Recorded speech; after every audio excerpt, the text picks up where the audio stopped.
Hello, everybody, and welcome back. I am Starset7, and this is Starset7 Gaming. We're coming to you guys with another Xur's Location for Friday, April 29th. So before we get into it, if you guys can help me out, hit that subscribe button, hit the like button, leave some comments, and tell me what you guys think.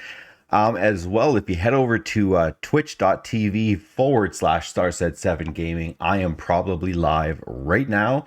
And check out my different social media down below in the channel. Come follow us on Twitter as well as Discord and Facebook, TikTok, and a bunch of other social media. So for this week, we're going to head into Destiny and check out where Xur is.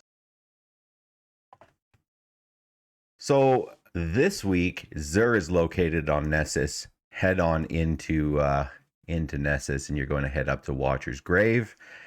Once you're at Watcher's Grave, jump onto your Sparrow, and you're going to head straight across the map. You'll see the big tree without the leaves over in the distance here, and a bunch of other people up top. So once you're here, jump on this big branch and make your way up, and you will find Xur. So this week, as always, Xur has an exotic engram. If you guys want to get it, it'll either cost you legendary shards or, in my case, an exotic cipher. And this week we have for the exotic weapon, the Hard Light. Now, this actually is not a bad exotic at all. You can change to your different element types, whether it be solar, void, or arc. So the main perk on this is volatile light. So rounds fired from this weapon have reduced damage, fall off, over penetrate targets, and ricochet off surfaces. Projectile damage increases after bounce. So getting those ricochet rounds is going to do a little bit of extra damage after they bounce. And up top here, for the other perks, we have composite stock, which is slightly increases stability and slightly increases handling speed, as well as the fundamentals.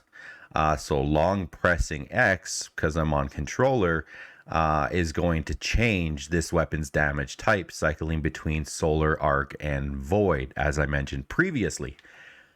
As well as alloy magazines, so faster reload speed, or so faster reload when the magazine is empty, and polygonal rifling, which is going to which increases stability.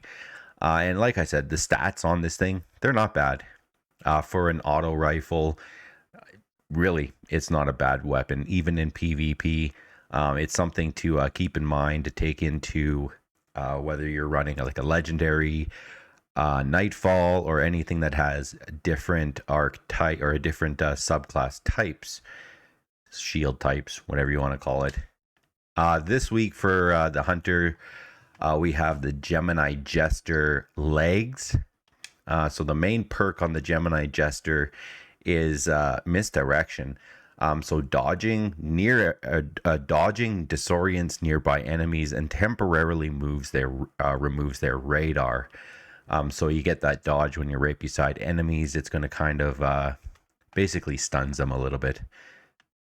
Next up for the Titan this week, we have the MK44 stand-asides. So the main perk on the stand-asides is seriously watch out. Grants an overshield when you're sprinting at full health with seismic strike, hammer strike, or shield bash equipped and charged. Hits with these abilities recharge a portion of your melee energy. I've seen people use these in PvP. They're actually not too terribly bad. And next up for the Warlock this week, we have Nazareth Sin. Honestly, if you do not have this, pick it up. It is a decent exotic headpiece. So the main perk on this is Abyssal Extractors. So void damage kills increase ability energy recharge rate. So getting your, I do believe it'd be getting your well and probably your grenades, which are abilities. It's going to give those recharge rates a boost. Plus, the stat on it, it's rolling at a 69. So that is that's not bad at all. Pick this up. If you don't already have it, add it to your loot pool. Same thing with anything else. If you haven't gotten the MK44 stand asides, pick them up, add them to your loot pool. And same with the Gemini Jester. This week for the legendary weapons, we've got the 7th Seraph Carbine with hip fire grip and elemental capacitor. We've got the Geon 7 rifle with Zen Moment and Outlaw. False Promise auto rifle with Killing Wind and Sympathetic Arsenal. Timeless Vertex fusion rifle with Lead from Gold and Snapshot sights. Kind of a 50-50 toss up there, whether it's a PvP or a PvE roll on this. Lead from Gold works with PvE, Snapshot sights, well, PvP. Widow's Bite sniper rifle, we have Firmly Planted and Opening Shot. Not too terribly bad. The stats on Widow's Bite just kind of suck. But the Firmly Planted, if you're crouching and you got that opening shot, it's definitely going to help out. But you're basically, unless you're getting a headshot, you're two-shotting a person, a body shot with this. Next up for the sword, we've got Negative Space, Burst Guard, and Timeless Blade, and Surrounded. It's not too bad. Surrounded isn't too bad. And we also have Frozen Orbit Sniper Rifle, which has moving target and high impact reserves. Really, not the best. If I was to pick any of these, probably be the Geon 7. I've seen people use this in PvP as well as PvE. It does have Zen Moment and Outlaw. So taking a look at Outlaw, so the precision kills greatly decrease reload time, and Zen Moment, causing damage with his weapon, increases its stability, as well as it has appended mag and high caliber rounds, which are going to give you a little bit more range. We also have for the ocular, we have the SRO 37 ocular, which increases range and slightly decreases handling speed, or the SLO 21 post, which increases handling, but slightly decreases range. With anything like this, you want to keep the range a little bit higher so you're getting that impact.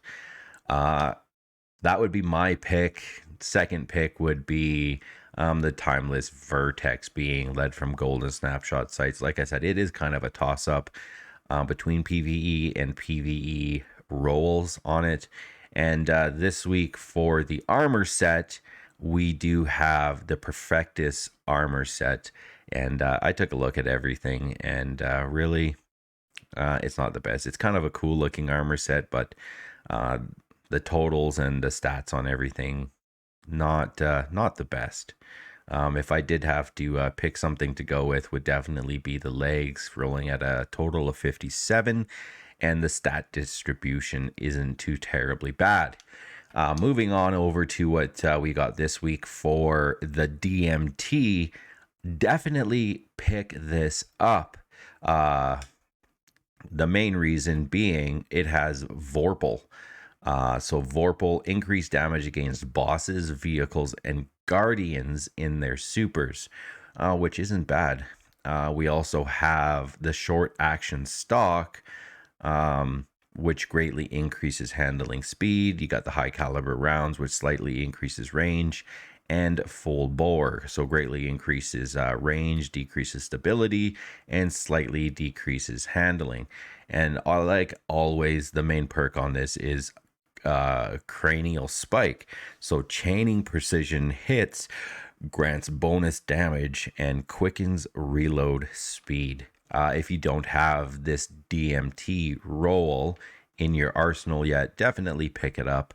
I know it's a bit of a pain trying to grind for those Ascendant shards, and I know I'm with you guys on that one for sure. But pick it up. Also, the Hawkmoon this week is running with rangefinder, which isn't bad for PvP as well. Taking a look at that, so this has combat grip, which greatly controls recoil. So you're not going to have that recoil devastation. And it also has the rangefinder. So aiming this weapon increases its effective range and zoom magnification. Increases projectile velocity while aiming rocket launchers, grenade launchers, and bows. So kind of doing the hot swap.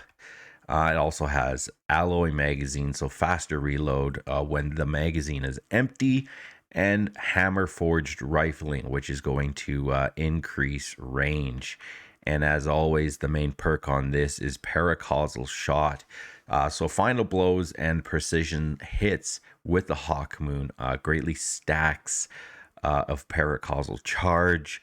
The final round in the magazine deals bonus damage based on the number of stacks. Stowing Hawkmoon on the final round removes this bonus.